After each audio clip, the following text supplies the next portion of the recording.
Good morning student.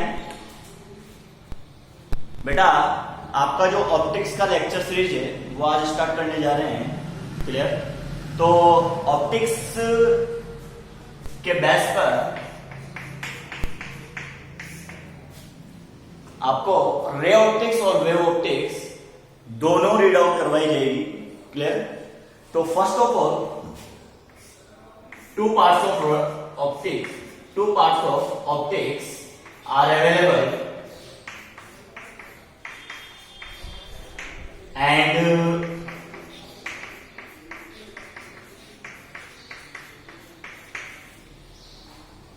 there are ray optics described in the chapter number 9 and wave optics described in the chapter number 10 as per NCERT syllabus. But in this session, due to the COVID-19, reflection of light part will be deleted in particular syllabus. तो यहाँ पे आपको ray optics से start करना है, then वे optics को describe करना है। Clear it? सब फर्स्ट ऑफ ऑल सबसे पहले व्हाट इज द ऑप्टिक्स। देखिए, optics is the branch of physics deals with natural phenomena of light incident. Clear? Optics के जो बेस है, उस ऑप्टिक्स के बेस में सबसे ज्यादा जो मोस्ट कॉमन पॉइंट है, वो मोस्ट कॉमन पॉइंट बेटा लाइट एप्लीकेशन है। Clear it? तो वैसे भी जो YouTube लेक्चर सीरीज है वो कुछ दिनों बाद वापस स्टार्ट होने जा रहा है, तो आई hope you will be definitely committed your study daily to daily as per the lectures. Clear? For good results. So there should be the branch of optics, that is the branch of physics.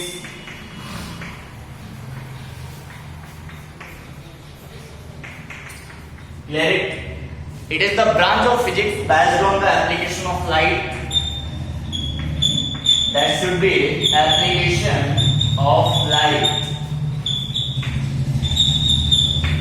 Application of light की बात करेंगे तो what is the light. First point जो आपके mind में आने वाला है, देखिए बेटा, फर्स्ट पॉइंट जो आपके दिमाग में आने वाला है, what is the light.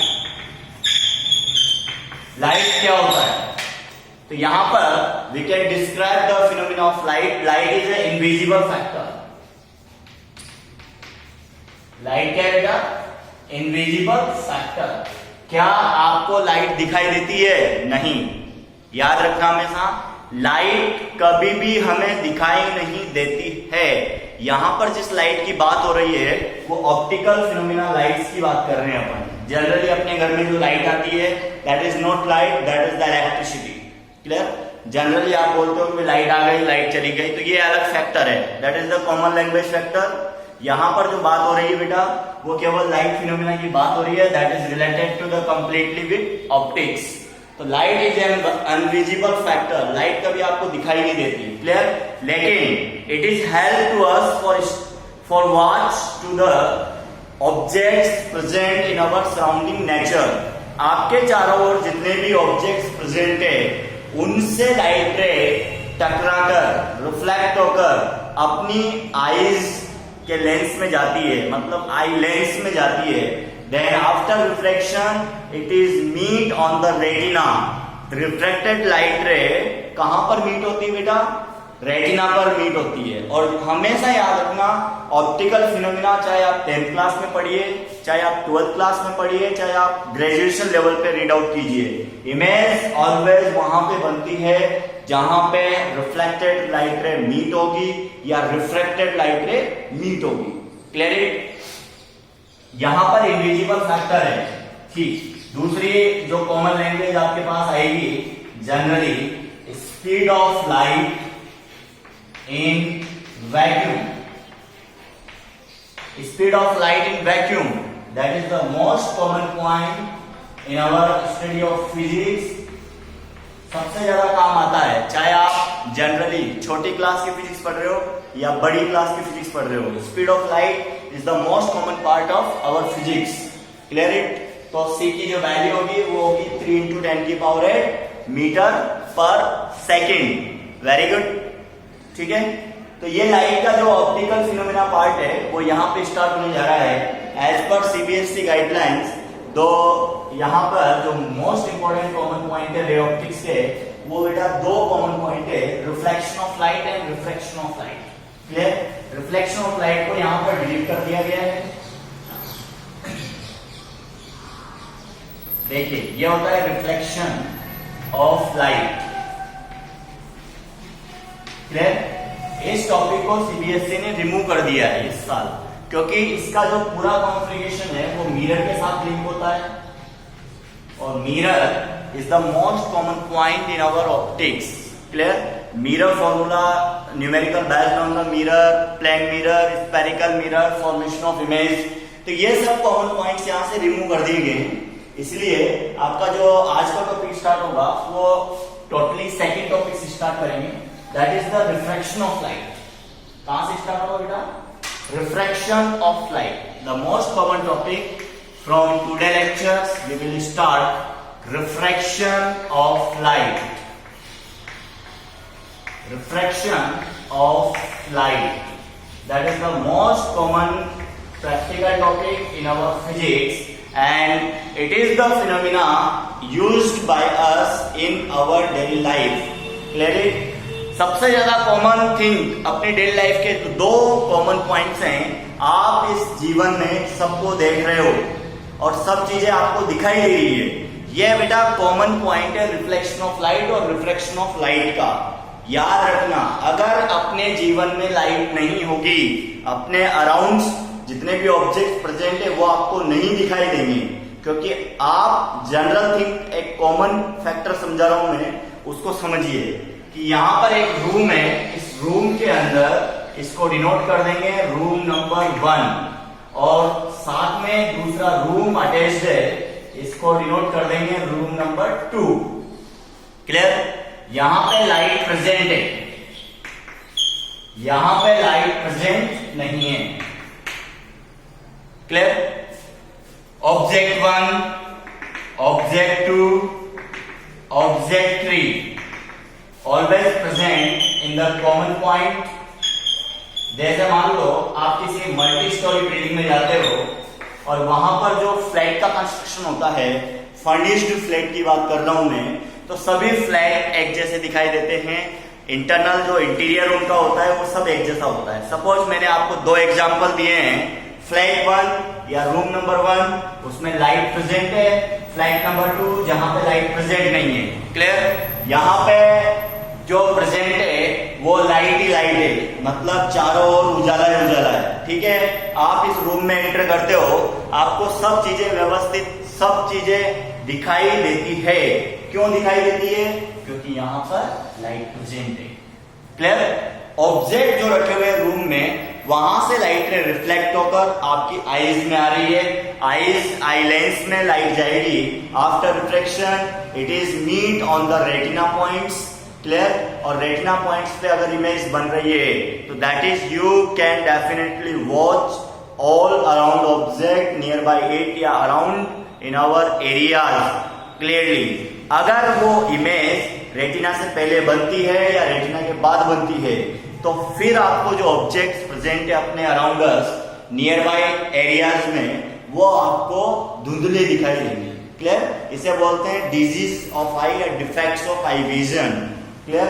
Next है बेटा रूम नंबर 2। तो रूम नंबर 2 की बात करते हैं, जहां पे अंधकार छाया हुआ है, that is the Kilvish area. Shaktimaan वाला पार्ट आपने देखा होगा, अंधेरा कायम रहेगा, वहां पे क्या आ गया बेटा? किल्विस आ गया। ठीक है? अब क्या ये ऑब्जेक्ट आपको दिखाई देंगे? नहीं दिखाई देंगे। क्यों? क्योंकि यहाँ पर अंधेरा कायम है। अंधेरा जहां पर आ जाता है वहां पे लाइट नहीं होती है, और लाइट नहीं होती है तो लाइट रे आपसे टकरा, ऑब्जेक्ट से टकराकर आपकी आंख में आएगी नहीं। अगर वो आपकी आईज में नहीं आ रही है तो ऑब्जेक्ट आपको दिखेंगे नहीं। यही रीजन है कि अंधेरे में प्रेजेंट वस्तुएं या ऑब्जेक्ट्स आपको दिखाई नहीं देते हैं। Clear it? तो ये आई होप ये reflection of phenomena with light आपको अच्छी तरह दिमाग में फिट हो गया होगा। अब देखिए यहां पर एक सुंदर सुंदर डायग्राम बनाया जाएगा, और उस सुंदर सुंदर डायग्राम से आपको रिफ्रैक्शन ऑफ लाइट समझाया जाएगा। तो we will start with diagram this topics. Clear? There are two type of media are available, medium one. देखिए बेटा, अब स्टार्ट कर रहे हैं अपन ऑप्टिक्स का फर्स्ट टॉपिक जो आपके सिलेबस में कंटेन है, and medium two. Clear it बेटा? I hope you have clear your mind for CBSE result session 2021। Clear बेटा? जिस प्रकार यहां पर मीडियम वन डिनोट किया गया है, उसी प्रकार यहां पे मीडियम टू डिनोट किया गया है। Let have an example in our daily life. यहां पर कोई वाटर सोर्स है, ये वाटर सोर्स है, इसे बोलते हैं पॉन्ड। माना कि आप किसी तालाब के किनारे हो, ऊपर क्या प्रेजेंट है? एयर प्रेजेंट है। That should be medium one and that should be medium two. ऐसा कोई एग्जांपल मैंने आपके सामने प्रेजेंट किया है कि आप किसी नदी किनारे या तालाब किनारे जा रहे हो, तो इसका मतलब क्या हुआ? आपको क्या दिखाई दे रहा है? जिस जगह आप जा रहे हो, ये माना कि एक लेयर है, इस लेयर के साइड में बात कर रहे हैं अपन, आप यहाँ साइड में खड़े हो। क्लियर? तो इसे तो आप दे सकते हो कि सर ये तो पुल है, और इसे आप दे सकते हो कि that is the separation between the both of media. Clear? तो बताइए उस लेयर को क्या कहेंगे जो दोनों मीडियम को क्या करती है बेटा? सेपरेट करती है। That is called as interface of media. क्या कहलाएगा बेटा? ये इंटरफेस ऑफ मीडिया कहलाएगा। क्लियर? मोस्ट कॉमन पॉइंट है interface of media, that is the separate two layer of two type of media present in our daily life. Clear? मिठाई खाई है कभी आपने? दो कलर की जो मिठाई होती है, उस मिठाई के पीस को यूं लेके देखिए आप, ऑटोमेटिकली एक ऐसी लाइन दिखेगी जो उसके दो कलर को सब्ट्रैक्ट कर रही है। That is called as the interface of media. आपकी समझने के हिसाब से वो क्या होनी चाहिए? इंटरफेस ऑफ मीडिया होना चाहिए। जैसा मान लो आपने कोई स्वीट्स का टुकड़ा लिया है, मिठाई का टुकड़ा लिया, उसमें दो कलर है, first colour and second colour. तो ये लाइन जो दिखाई दे रही है आपको, ये लाइन जो दिखाई दे रही है, ये क्या होगी? ये इंटरफेस ऑफ मीडिया को डिनोट करेगी आपके सामने। क्लियर बेटा? चलो स्टार्ट करते हैं नेक्स्ट टॉपिक। इसी में रिफ्लेक्शन ऑफ लाइट को समझाया जाएगा। ये इंटरफेस ऑफ मीडिया हो गया, तो इसे आप यहाँ पे डिनोट करेंगे इंटरफेस। ये बेटा नॉर्मल लाइन होगी, तो उसे एन से डिनोट करेंगे। What is the normal? बताइए नॉर्मल क्या होता है? 90 डिग्री फ्रॉम इंटरफेस या 90 degree from any surface, that is called as the normal. यहाँ पे नॉर्मल को कहेंगे। अब देखिए, अब लाइट रे की बात करता हूं मैं। Light ray which have entered या incident from a angle of I. Clear? तो इसकी जाने वाली दिशा कौन सी है? सर इसकी जाने वाली दिशा ये कंटिन्यूअसली उससे हम डायरेक्शन में जा रहा है, because that is the light रे one incident on this interface. यहां पे अगर मीडियम फर्स्ट रेयर है, कौन सा मीडियम है बेटा? रेयर मीडियम है, और मीडियम टू यहाँ पर डेंसर है। अभी आगे समझाया जाएगा डेंसर मीडियम और रेयर मीडियम क्या होते हैं। तो लाइट रे का जब इंसिडेंट डायरेक्शन में अपनी डायरेक्शन से क्या होना? बेंट होना। अपनी मेन डायरेक्शन से वो क्या हो जाती है? डाइवर्ट हो जाती है। That is called as the reflection of light. तो इसको क्या बोलेंगे? When a light ray goes from the first medium to the another medium, that it will be deviated from its original path. और इसके original path से अगर ये deviated हो जाती है, तो इसका मतलब ये किधर मुड़ जाएगी? अगर रेयर टू डेंसर जा रही है, तो that is divert towards normal. किसकी ओर मुड़ जाएगी बेटा? नॉर्मल की ओर मुड़ जाएगी। That is the angle of r. और ये कितने डिग्री एंगल पे मुड़ी? That is called as deviated angle. Clear? तो यहाँ पे एंगल ऑफ डेविएशन को डिनोट कर देंगे डेल बराबर आई माइनस आर। अब आपको दोनों मीडियम को सेपरेट करके दिखाना है, अलग अलग डिजाइन में दिखाना है। तो you can fill in the water, in the suppose air के कंपेयर में वाटर क्या होगा? डेंस मीडियम होगा।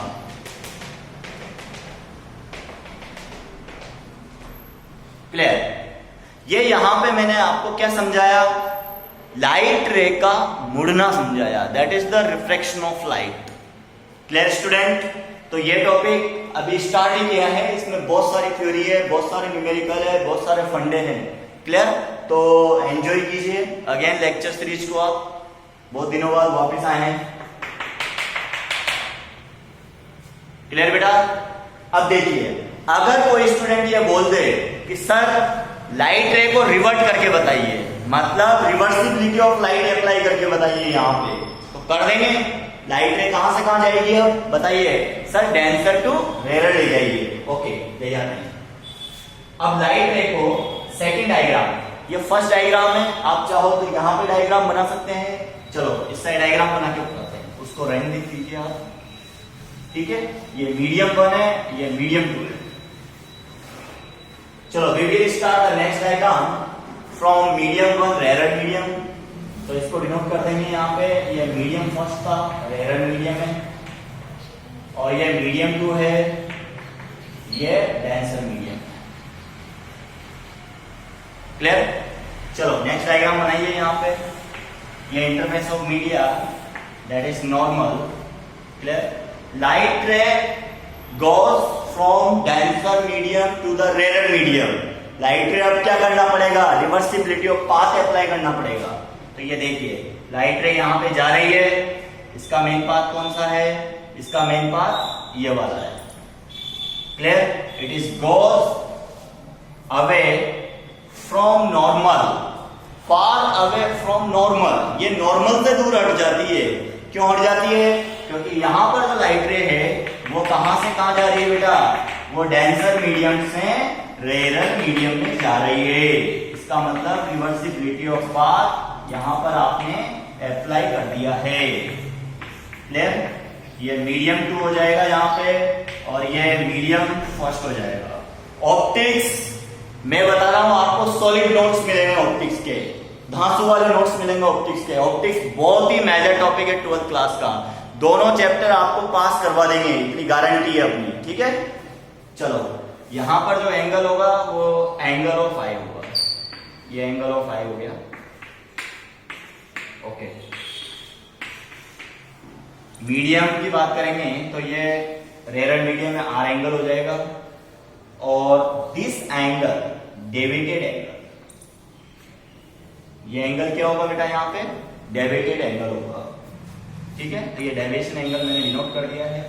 ये इसका मेन पार्ट है यहाँ पे। बताइए दोनों में क्या डायग्राम में सिमिलरिटीज और डिफरेंस है? सर सिमिलरिटीज तो ये है कि ये रेयर मीडियम है, डेंसर मीडियम है, ये नॉर्मल है, ये इंसिडेंट पॉइंट है, यहाँ पे इंसिडेंट हो रही है लाइट रे। ठीक, ये इंसिडेंट रे। अब इसको क्लासिफाइड कीजिए डायग्राम को, इंसिडेंट रे, सॉरी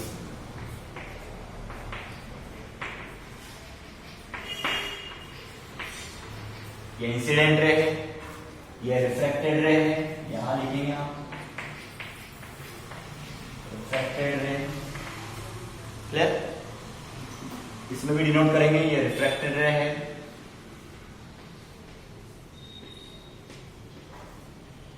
ठीक, ये क्या है बेटा? इंसिडेंट रे है।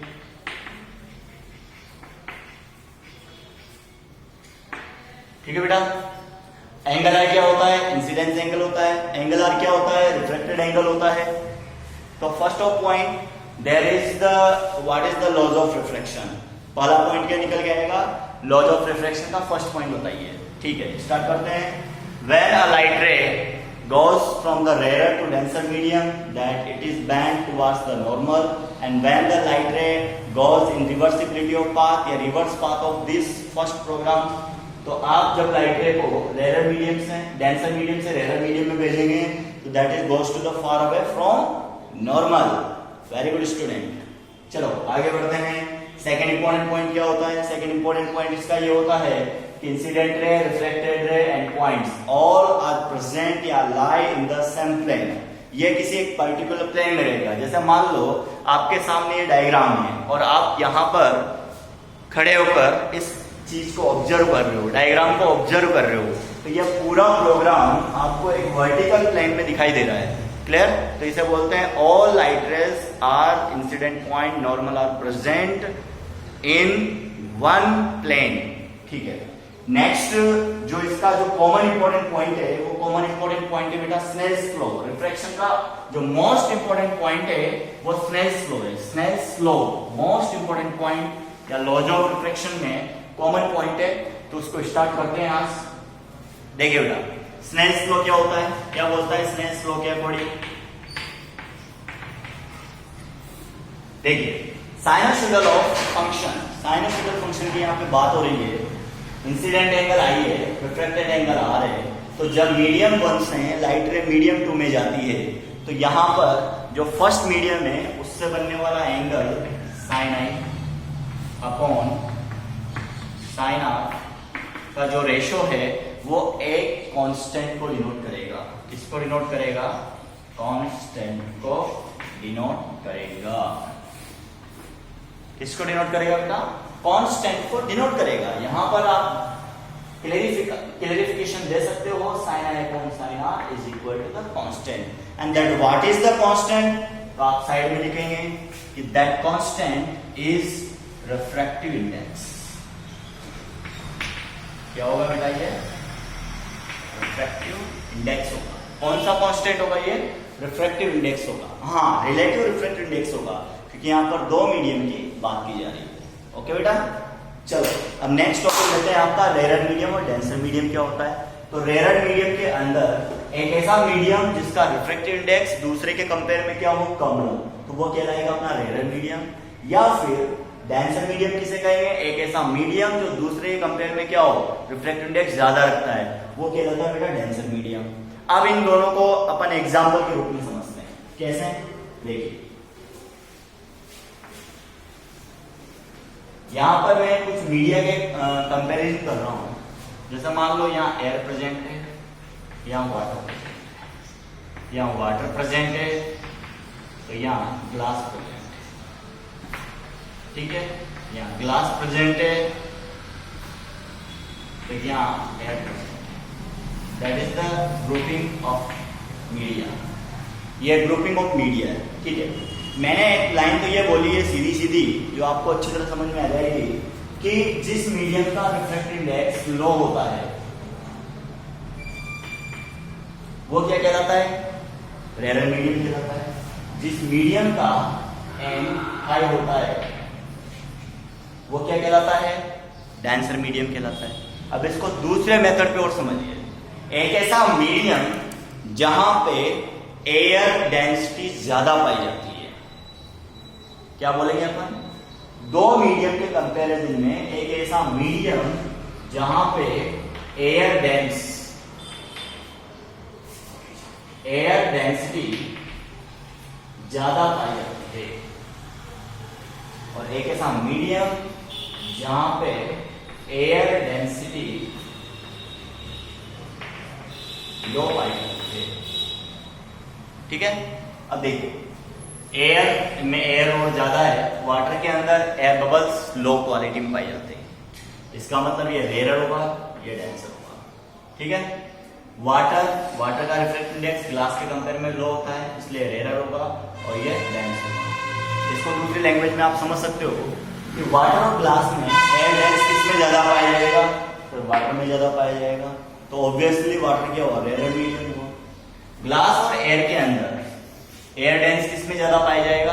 रेयर मीडियम में पाया जाता है, इसीलिए ये क्या होता है? रेयर मीडियम होता है। इसका रिफ्रैक्टिव इंडेक्स क्या होता है बेटा? हाई होता है एयर के कंपेयर में, इसलिए क्या होगा? डेंसर मीडियम होगा। ठीक है, तो बेटा आज के लेक्चर सीरीज में लेक्चर 1 में मैंने रिफ्रैक्शन को स्टार्ट किया है।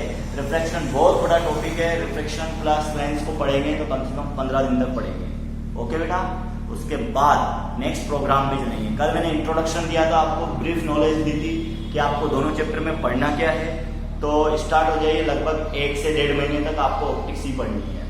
मोस्ट कॉमन पॉइंट है, पूरा अक्टूबर और टिल दीपावली यहाँ तक अपन ऑप्टिक्स पढ़ेंगे। ओके बेटा, आज के लिए थैंक यू।